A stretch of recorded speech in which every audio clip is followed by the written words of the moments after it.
Okay, guys, two undefeated teams meet this weekend in the Saints and the Jets. Both have been playing outstanding football thus far. Which quarterback is more important to their team, Drew Brees or Mark Sanchez? I got to go with Drew Brees. He has a big test this weekend against Rex Ryan's grueling defense. Rex Ryan's defense has proved very well. They have shut down Matt Schaub, Tom Brady, and Kerry Collins. Brees is one of the best quarterbacks in the NFL right now. He's leading the league He's leading the league with 9 touchdowns, and he's playing very well with throwing the ball too. And if he can play well against this New York Jets defense, they can get a win. I'm going to disagree, Andy, and this is why. I was looking at matchups. Maybe the New York defense was a little bit better than the Saints defense, but there wasn't really anything that stood out. So I'm going to have to go with Mark Sanchez being the impact player, and this is why. The Jets depend on him to be almost mistake-free. They don't ask him to do that much. He's not throwing over 30 times a game, but when he's asked to throw the ball, he's expected to make good, accurate throws and take care of the football. The reason why they beat the Patriots is because on third downs, Mark Sanchez made the throws he needed to make. The Saints have a pretty good defense, but again, Drew Brees is going to make plays. Drew Brees is going to find his guys. The Eagles tested him, and he did well against the blitz, and even when they had coverage, he picked them apart. You expect that out of him. So Mark Sanchez means more to his team because he can't make as many mistakes. Drew Brees can make a couple mistakes and make up for it. Mark Sanchez doesn't have that royalty right now. They're still a young ball club as a whole. Right, but you were saying about the New England Patriots game, Sean. The defense came up very big for the Jets. Darrelle Revis held Randy Moss. He had 1 pick. Drew Brees is the focal point of the New Orleans Saints offense. He's what makes them go. If he is shut down, this team is not going to win this weekend.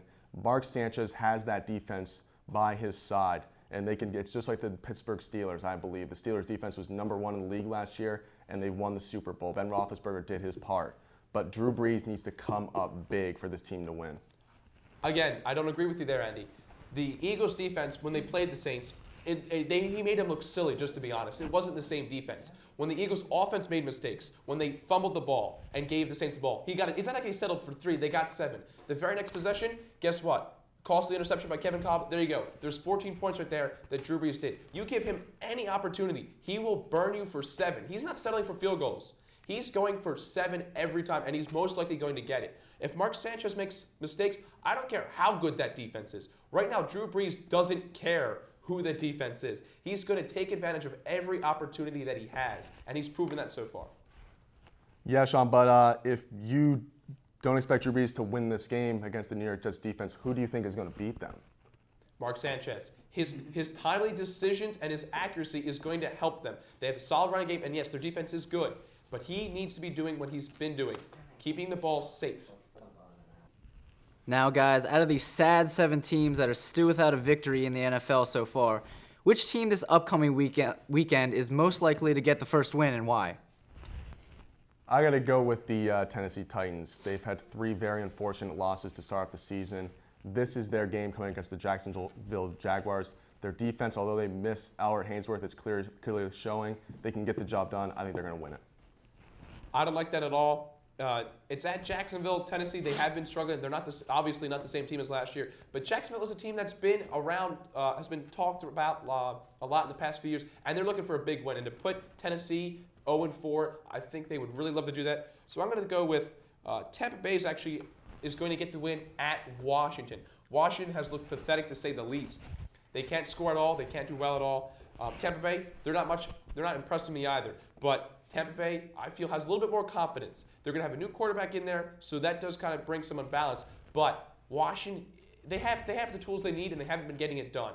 I'd rather have fresh guys than a bunch of guys who don't believe in themselves and then believe themselves as a team. So I'm going to go with Tampa Bay at Washington taking the victory. Sean, I don't agree with that at all. I don't really know what to expect with the Tampa Bay Buccaneers after seeing Byron Leftwich throw for 22 passing yards last week. He was the first-string quarterback, and now he's the third-string quarterback. They got Josh Johnson, a rookie out of San Diego. Who knows how he's going to do? This team is a mess right now. They need a quarterback that can lead them. Tennessee has Kerry Collins. He's a veteran. He can get the job done, and this is where it starts against Jacksonville. But that's why I like Tampa Bay. You don't know what to expect. They don't know who they are right now. They're going out there, and they're just trying to win ball games. I think Tennessee, last year they're kind of maybe caught up in that a little bit. There were some comments over the summer between that smash and dash wasn't the same. I believe that ruined what they had as a good running core. And Kerry Collins, they're putting too much on his shoulder. He's a veteran, but I think with any quarterback, if you ask them to do too much, they're going to end up making more mistakes than you expect them to do. That's why I like Tampa Bay. They're going in there, they're just trying to win a game. They're not trying to like turn the season around or like maybe even make the playoffs. Winning the division is still probably not something reasonable right now. So just winning a game is their goal right now, and I think they're going to do it at Washington, who, again, just a train wreck.